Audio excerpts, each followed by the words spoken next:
Bonjour et bienvenue sur Esprit Vivant TV, une chaîne de la vérité de l'Évangile. Le parler en langue seul suffit. Et si le parler en langue pouvait transformer radicalement votre vie de prière, votre communion avec Dieu et votre manière de marcher par la foi, en découvrant cette puissance donnée par le Saint-Esprit, vous apprendrez à fortifier votre homme intérieur, à prier au-delà de vos limites naturelles et à développer une foi plus stable. Cette révélation peut changer votre façon de prier, de résister au découragement et de vivre chaque jour dans la présence de Dieu. Restez attentifs jusqu'à la fin, car ce que vous allez découvrir peut devenir un véritable tournant dans votre vie spirituelle. 1. Le parler en langue développe votre communion avec le Saint-Esprit. Le Saint-Esprit n'est pas simplement une puissance. Il est une personne divine qui habite en vous. Jésus déclare dans Jean 14, 16 à 17, « Et moi, je prierai le Père, et il vous donnera un autre consolateur, afin qu'il demeure éternellement avec vous, l'Esprit de vérité. » Le Saint-Esprit demeure avec vous. Il veut vous conduire, vous enseigner et vous rappeler les paroles de Jésus. Jean 16, 13 déclare, « Quand le consolateur sera venu, l'Esprit de vérité, il vous conduira dans toute la vérité. » Le parler en langue peut donc faire partie d'une vie plus profonde de communion avec le Saint-Esprit.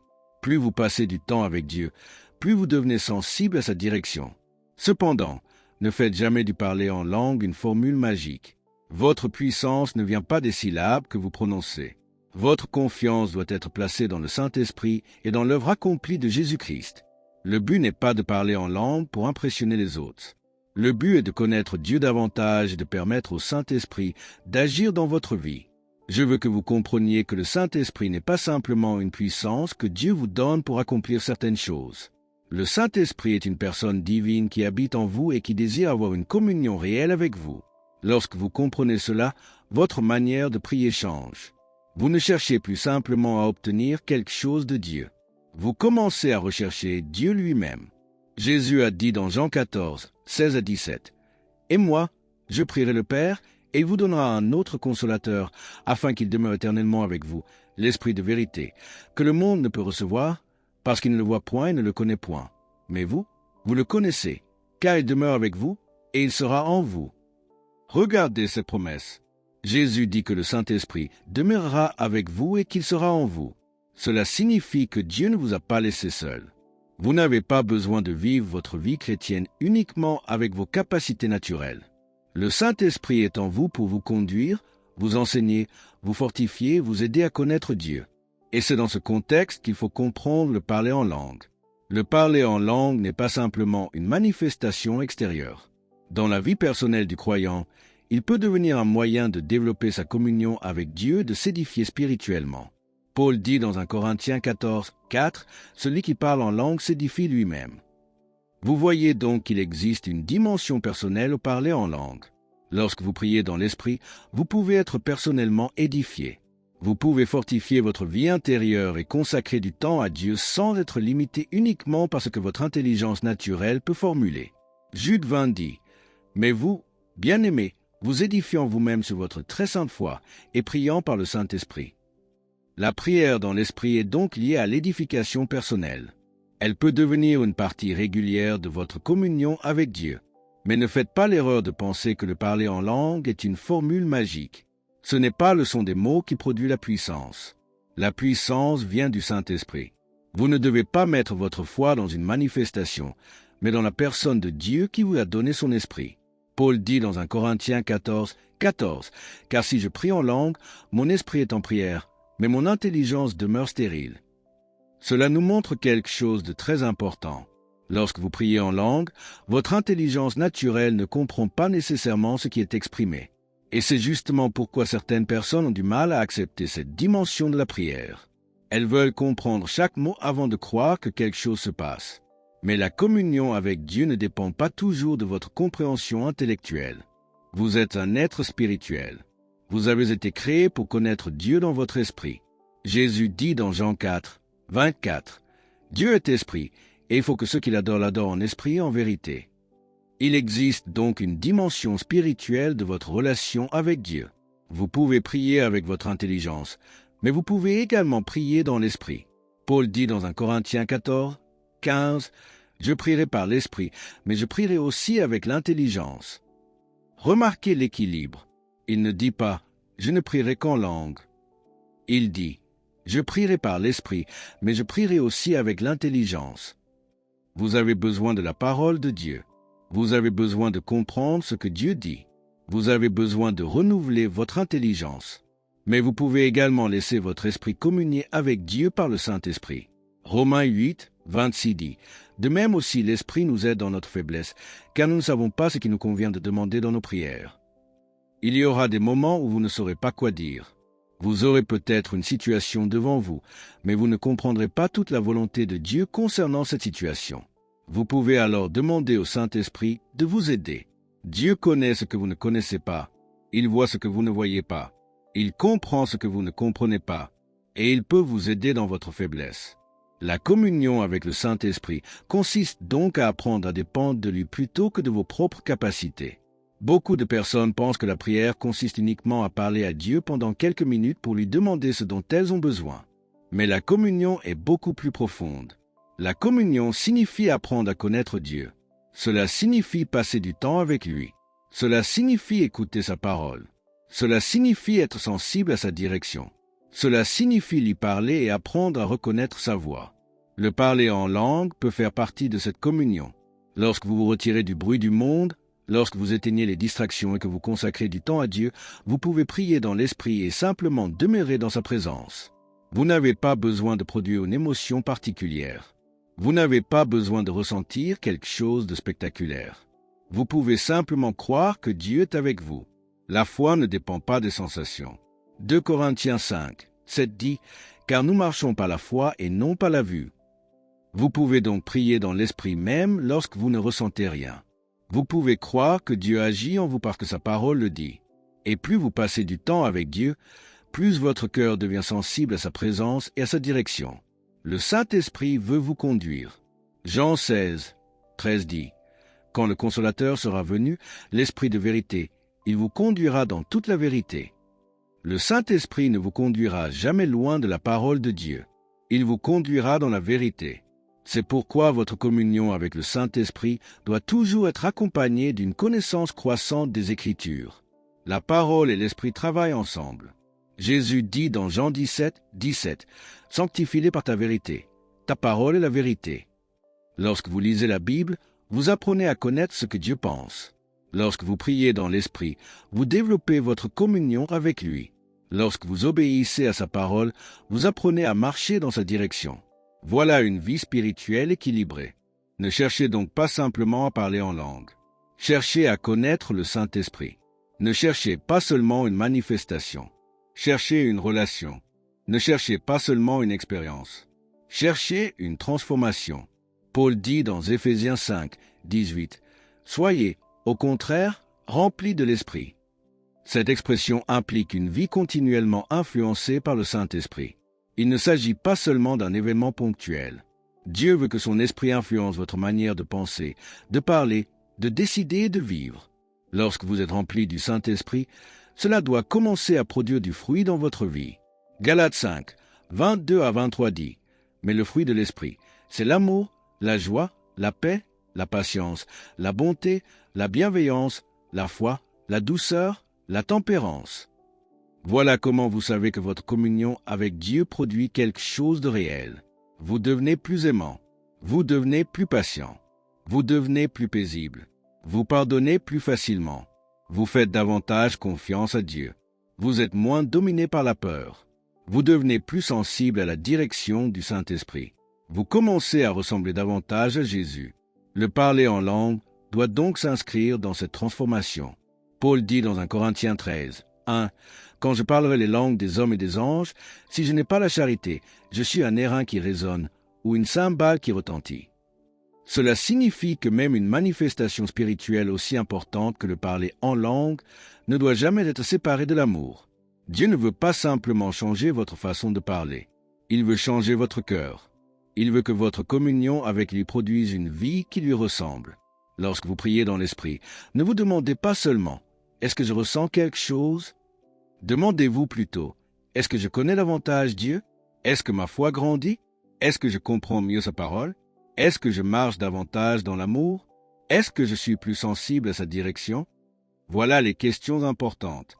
La communion avec Dieu devient forte lorsque vous arrêtez de faire de Dieu simplement celui à qui vous demandez des choses et que vous commencez à le connaître comme votre Père. Romains 8, 15 dit, « Vous avez reçu un esprit d'adoption, par lequel nous crions, « Abba, Père ». Le Saint-Esprit vous conduit dans cette relation. Vous n'êtes pas un esclave qui essaie de convaincre Dieu de vous accepter. Vous êtes un enfant de Dieu qui peut venir à son Père avec confiance. Vous pouvez lui parler. Vous pouvez l'écouter. Vous pouvez passer du temps avec lui. Vous pouvez lui faire confiance. Vous pouvez prier dans l'esprit. Vous pouvez vous édifier. Vous pouvez être fortifié intérieurement. Éphésiens 3, 16 dit, afin qu'il vous donne, selon la richesse de sa gloire, d'être puissamment fortifié par son esprit dans l'homme intérieur. Voilà ce que Dieu veut faire. Il veut vous fortifier dans votre homme intérieur afin que votre vie extérieure soit influencée par ce qui se passe à l'intérieur. Alors, ne négligez pas votre communion avec le Saint-Esprit. Prenez du temps chaque jour. Ouvrez votre Bible. Méditez la parole. Priez avec votre intelligence. Priez dans l'Esprit. Écoutez Dieu. Remerciez-le. Adorez-le. Et surtout, obéissez lorsque le Saint-Esprit vous conduit conformément à la parole. Vous découvrirez progressivement que votre relation avec Dieu devient plus profonde. Votre foi devient plus stable. Votre paix devient plus forte. Votre discernement devient plus précis.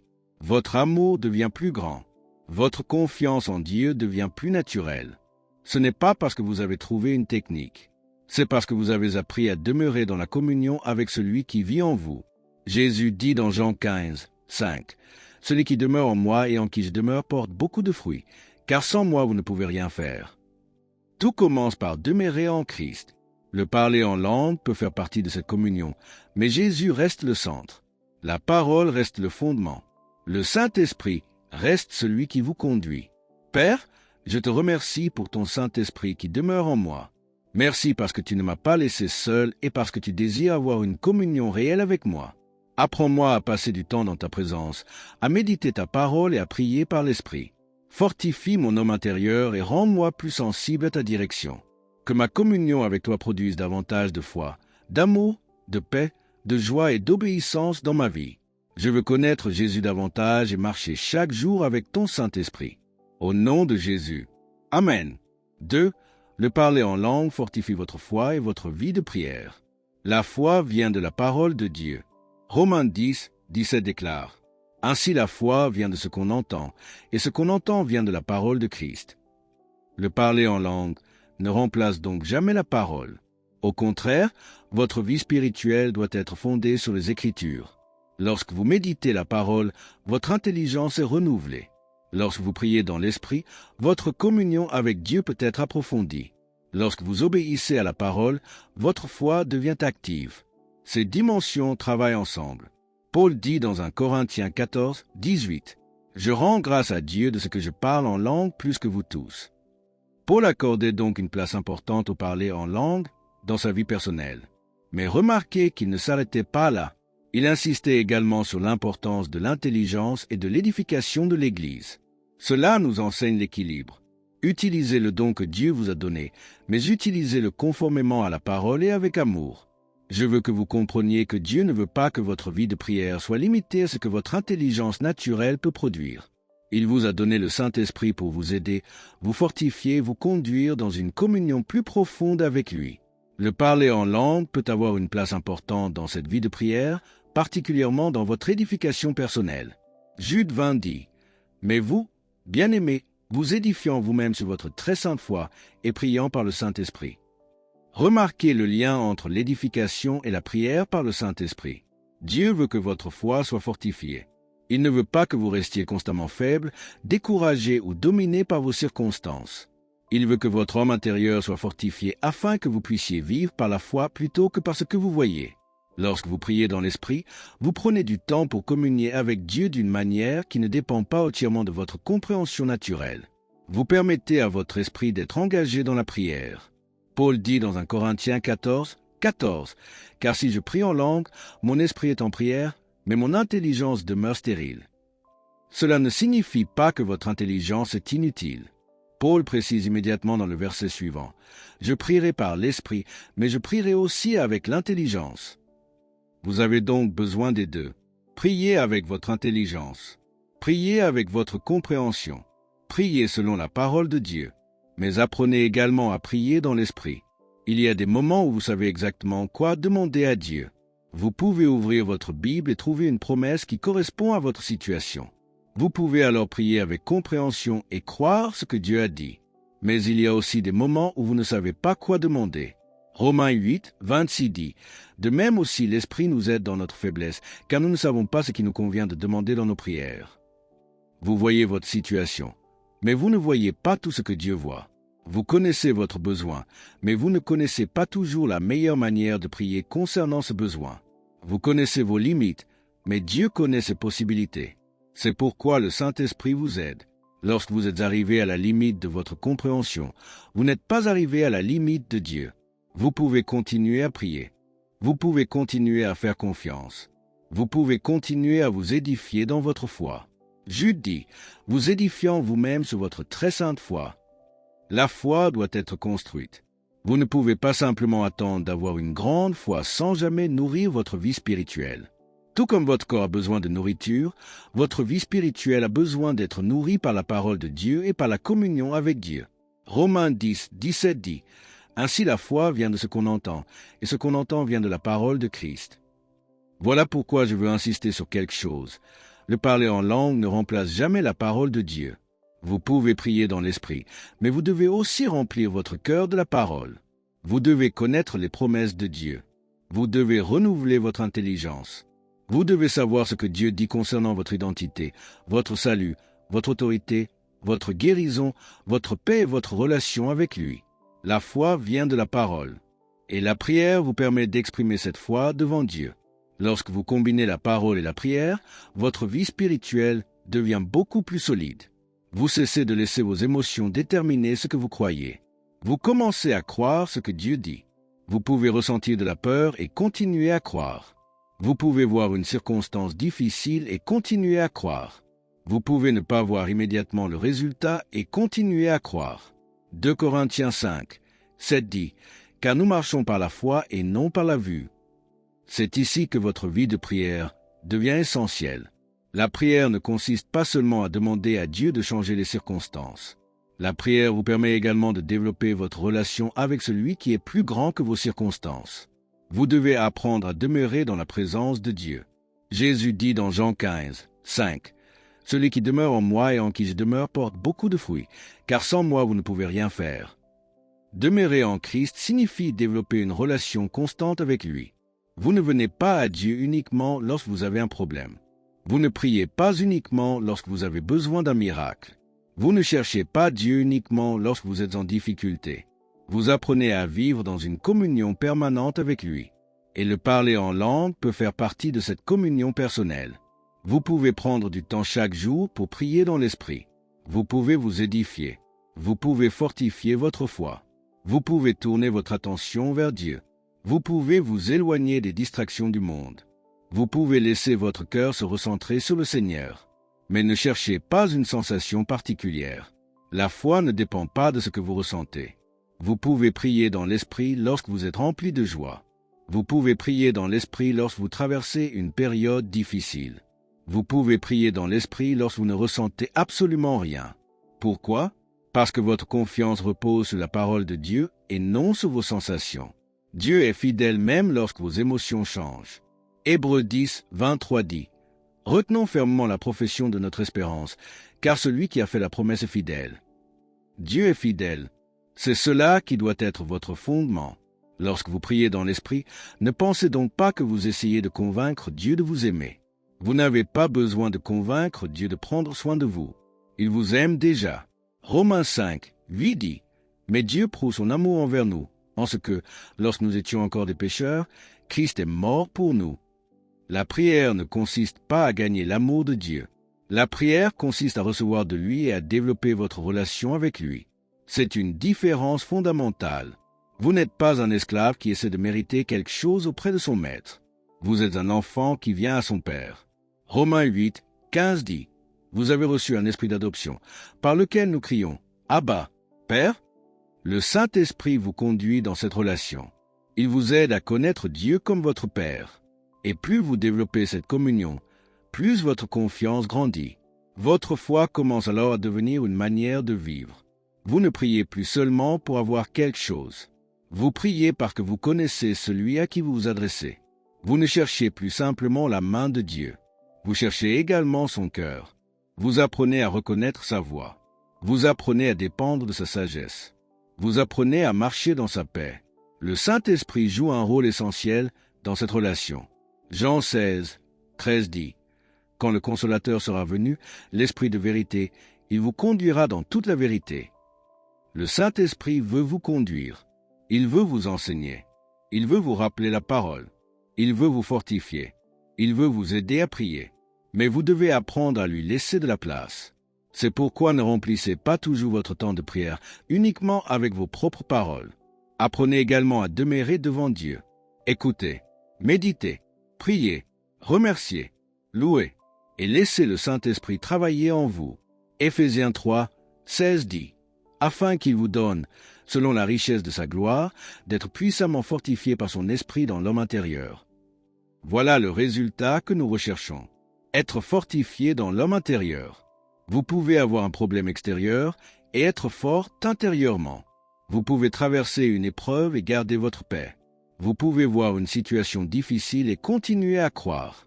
Vous pouvez être attaqué par la peur et répondre avec la parole de Dieu. Vous pouvez être confronté au doute et choisir de croire. C'est cela, la maturité spirituelle. Le parler en langue n'est pas une fin en soi. Il s'intègre dans une vie qui cherche Dieu, qui médite sa parole et qui marche par la foi.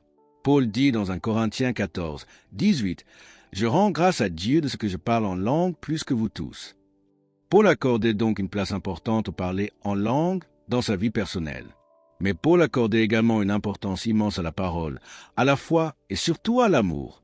1 Corinthiens 13, 2 dit, « Et quand j'aurai toute la foi jusqu'à transporter des montagnes, si je n'ai pas la charité, je ne suis rien. » Cela signifie que votre vie spirituelle ne doit pas être réduite à une manifestation. Le véritable objectif est de devenir davantage semblable à Christ. Si votre prière vous rend plus aimant, plus patient, plus paisible et plus rempli de foi, alors vous voyez le fruit de l'Esprit dans votre vie. Galates 5, 22 dit, « Mais le fruit de l'Esprit, c'est l'amour, la joie, la paix, la patience, la bonté, la bienveillance, la foi. » Voilà pourquoi vous devez continuer à vous édifier. Continuez à prier. Continuez à méditer la parole. Continuez à parler avec Dieu. Continuez à prier dans l'Esprit. Continuez à croire. Continuez à marcher dans l'amour. Ne laissez pas les circonstances déterminer votre niveau de foi. Ne laissez pas vos émotions déterminer votre relation avec Dieu. Ne laissez pas vos échecs vous convaincre que Dieu vous a abandonné. Lorsque vous êtes faible, retournez à la parole. Lorsque vous êtes découragé, retournez à la présence de Dieu. Lorsque vous ne savez pas quoi prier, laissez le Saint-Esprit vous aider. Lorsque votre foi semble faible, nourrissez-la avec la parole. Et lorsque vous ne voyez pas encore le résultat, continuez à croire. Galates 6, 9 dit, « Ne nous lassons pas de faire le bien, car nous moissonnerons au temps convenable si nous ne nous relâchons pas. » La persévérance est importante. Votre croissance spirituelle est progressive. Vous ne devenez pas fort spirituellement en une seule journée. Vous construisez votre vie intérieure jour après jour. Chaque fois que vous ouvrez la parole, vous nourrissez votre foi. Chaque fois que vous priez, vous développez votre communion avec Dieu. Chaque fois que vous choisissez de croire plutôt que de céder au doute, vous exercez votre foi. Chaque fois que vous marchez dans l'amour plutôt que dans la colère, vous laissez le caractère de Christ se manifester en vous. Et chaque fois que vous priez dans l'esprit avec foi, vous vous édifiez personnellement. Alors ne négligez pas votre vie de prière. Ne laissez pas les occupations de la vie vous éloigner de Dieu. Ne laissez pas les circonstances voler votre communion avec lui. Dieu vous a donné le Saint-Esprit. Il demeure en vous. Vous pouvez venir à Dieu librement. Vous pouvez prier. Vous pouvez vous édifier. Vous pouvez fortifier votre foi. Vous pouvez développer une communion plus profonde avec le Seigneur. Et lorsque votre vie intérieure devient forte, les circonstances extérieures perdent progressivement leur capacité à vous contrôler. Vous commencez à vivre à partir de ce que Dieu dit plutôt qu'à partir de ce que vous voyez. Vous commencez à répondre à la peur par la foi. Vous commencez à répondre au découragement par l'espérance. Vous commencez à répondre à l'inquiétude par la prière. Vous commencez à répondre aux doutes par la parole. C'est ce que Dieu veut produire en vous. Père, je te remercie pour le Saint-Esprit que tu m'as donné. Merci parce que ton esprit m'aide, me fortifie et m'édifie dans ma vie intérieure. Apprends-moi à développer une vie de prière constante. Aide-moi à prier avec intelligence et à prier par l'Esprit. Que ma foi soit fondée sur ta parole et non sur mes émotions ou mes circonstances. Fortifie mon homme intérieur, augmente ma confiance en toi et fais grandir en moi l'amour, la paix, la joie et la persévérance. Je veux demeurer en Christ et marcher chaque jour dans la communion avec toi. Au nom de Jésus. Amen. 3. Laissez le Saint-Esprit agir avec amour et ordre. Le parler en langue est puissant, mais il doit toujours être exercé dans l'ordre biblique et dans l'amour. Paul écrit dans 1 Corinthiens 13. Hein? Quand je parlerai les langues des hommes et des anges, si je n'ai pas la charité, je suis un airain qui résonne ou une cymbale qui retentit. Voilà quelque chose que vous ne devez jamais oublier. Vous pouvez parler en langue, connaître les Écritures, exercer des dons spirituels et avoir une grande connaissance. Mais si vous ne marchez pas dans l'amour, vous manquez le cœur de Dieu. Le Saint-Esprit produit son fruit en vous. Galates 5, 22 à 23 déclare. Mais le fruit de l'Esprit, c'est l'amour, la joie, la paix, la patience, la bonté, la bienveillance, la foi, la douceur, la tempérance. Le véritable signe d'une vie remplie du Saint-Esprit n'est pas simplement une manifestation spirituelle. C'est aussi une vie transformée. Si votre parler en langue vous conduit à davantage d'amour, de foi, de paix, d'humilité et d'obéissance à la parole de Dieu, vous comprenez mieux son objectif. Et lorsque le parler en langue est exercé publiquement, Paul enseigne qu'il doit y avoir de l'interprétation afin que l'Église soit édifiée. Dans 1 Corinthiens 14, 27 à 28, il donne des instructions précises concernant l'utilisation publique des langues. Il conclut dans 1 Corinthiens 14, 40, mais que tout se fasse convenablement et avec ordre. La puissance spirituelle n'est jamais une excuse pour désobéir à la parole de Dieu. Je veux donc vous encourager à ne pas avoir peur du Saint-Esprit. Si vous avez reçu le Saint-Esprit et que vous désirez développer cette dimension de votre communion avec Dieu, approchez-vous de lui avec foi et simplicité. Ne cherchez pas à fabriquer quelque chose par vos propres efforts. Faites confiance à Dieu, méditez sa parole, demandez-lui de vous remplir et laissez votre relation avec lui grandir. Le parler en langue n'est pas destiné à vous rendre supérieur aux autres croyants. Il est destiné à vous aider à grandir dans votre relation avec Dieu et à vous édifier personnellement lorsqu'il est utilisé conformément aux Écritures. Vous pouvez commencer votre temps de prière en remerciant Dieu pour le Saint-Esprit. Vous pouvez prier avec votre intelligence, puis prier dans l'Esprit. Vous pouvez méditer la parole, écouter Dieu et permettre au Saint-Esprit de vous conduire. La puissance ne réside pas dans votre capacité naturelle. Elle vient de Dieu. Acte 1, 8 déclare. Mais vous recevrez une puissance, le Saint-Esprit survenant sur vous, et vous serez mes témoins. Le Saint-Esprit vous a été donné pour vous fortifier et vous rendre capable de témoigner de Jésus-Christ. Alors ne réduisez pas le parler en langue à une simple expérience. Voyez-le dans le contexte beaucoup plus large d'une vie remplie du Saint-Esprit, fondée sur la parole, dirigée par la foi et caractérisée par l'amour. Père, je te remercie pour le don du Saint-Esprit. Merci parce que tu ne m'as pas laissé seul, mais que ton esprit demeure en moi. Je désire développer une communion plus profonde avec toi. Apprends-moi à prier avec mon intelligence et à prier par l'Esprit.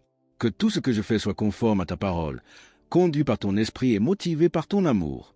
Fortifie ma foi, renouvelle mon intelligence et conduis-moi chaque jour dans une relation plus profonde avec Jésus-Christ. Amen. Je veux que vous compreniez une chose essentielle concernant les dons spirituels et l'action du Saint-Esprit. Dieu veut réellement agir dans votre vie, mais il ne vous demande jamais de mettre de côté l'amour, la sagesse ou l'ordre pour laisser place à une manifestation spirituelle.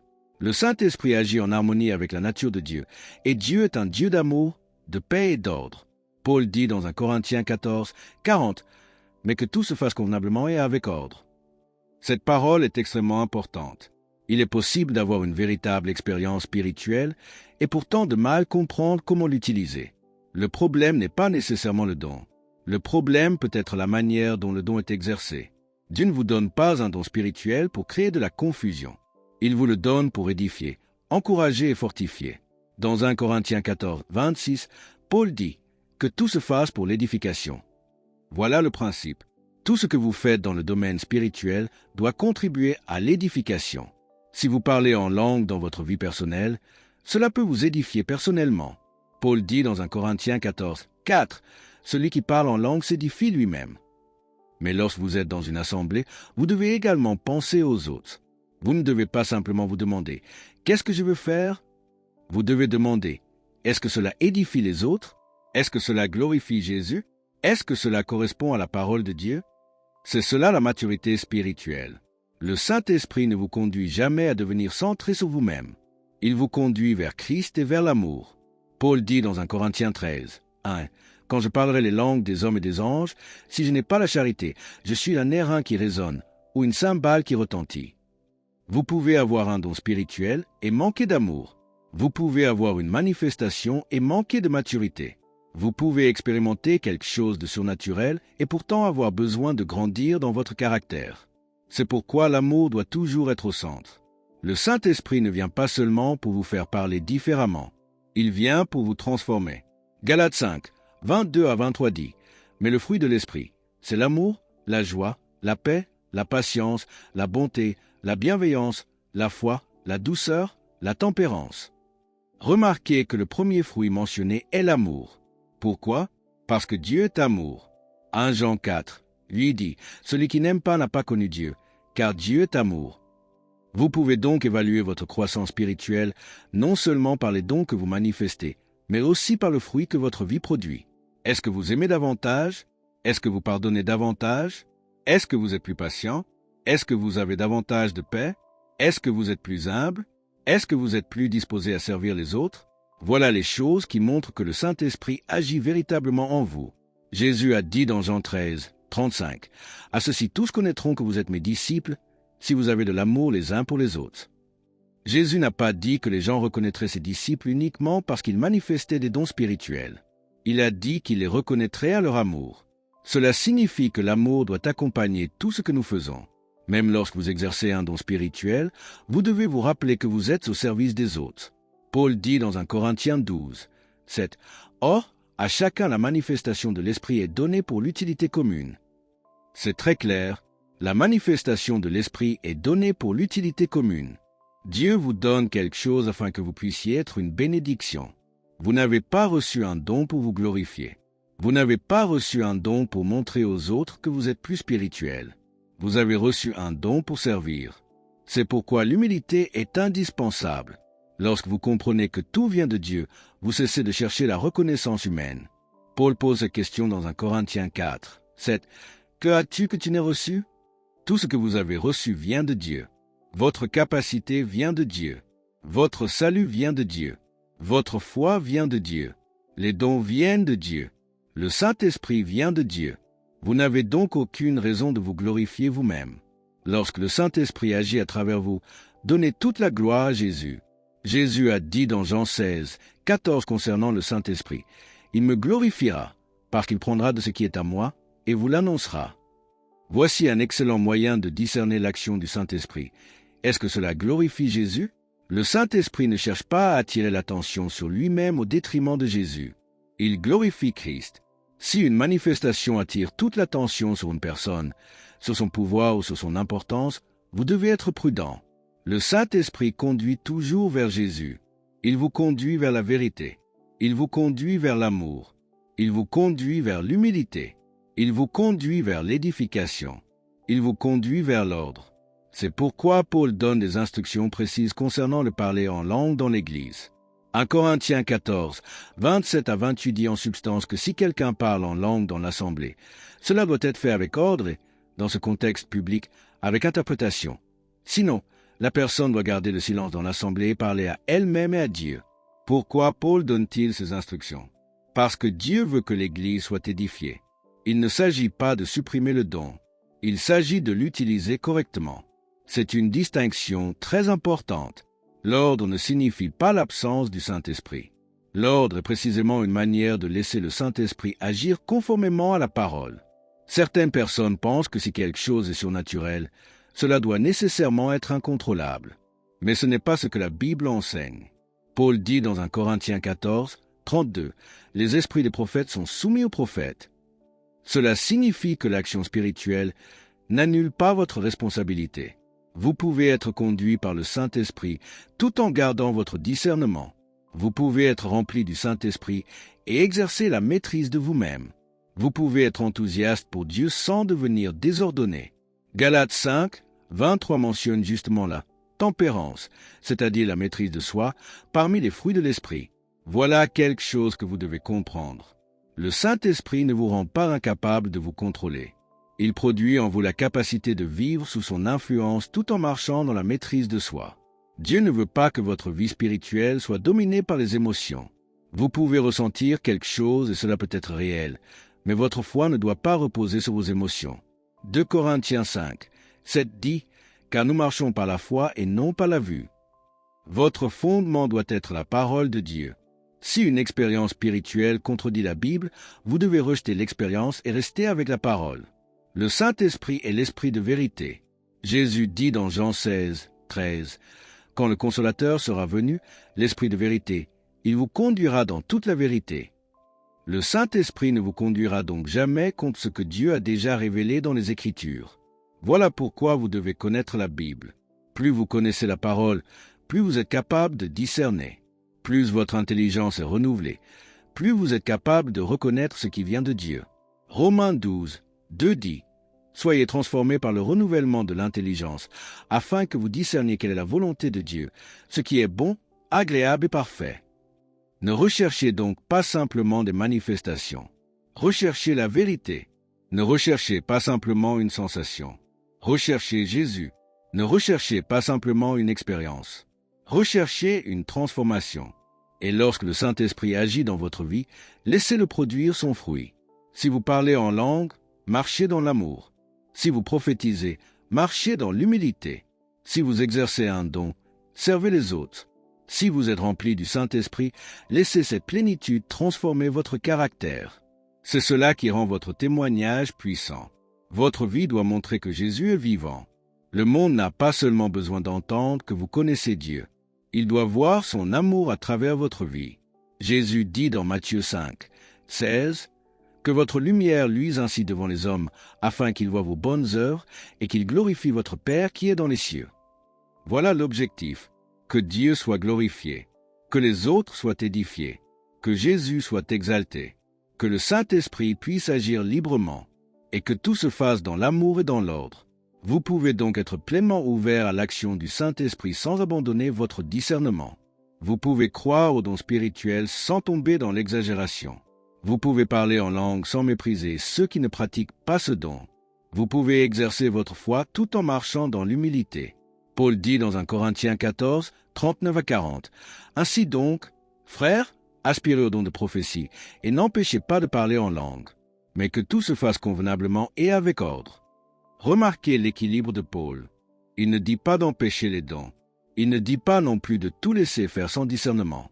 Il dit de ne pas empêcher le don et de faire toutes choses convenablement et avec ordre. C'est exactement l'équilibre que nous devons rechercher. Soyez ouverts au Saint-Esprit. Soyez enracinés dans la parole. Marchez dans l'amour. Servez les autres. Gardez votre discernement. Et laissez Jésus rester au centre de tout. Père, je te remercie pour ton Saint-Esprit et pour les dons que tu accordes à ton Église. Apprends-moi à être sensible à ton esprit sans jamais m'éloigner de ta parole. Aide-moi à exercer tout ce que tu m'as donné avec amour, humilité, sagesse et ordre. Que ma vie ne cherche jamais ma propre gloire, mais qu'elle glorifie Jésus et qu'elle soit une bénédiction pour les autres. Produis en moi le fruit de ton esprit et conduis-moi chaque jour dans ta vérité. Au nom de Jésus. Amen. Merci pour votre soutien à Esprit Vivant TV. Avec un super thanks, vous nous aidez à continuer à répandre l'Évangile et toucher des vies.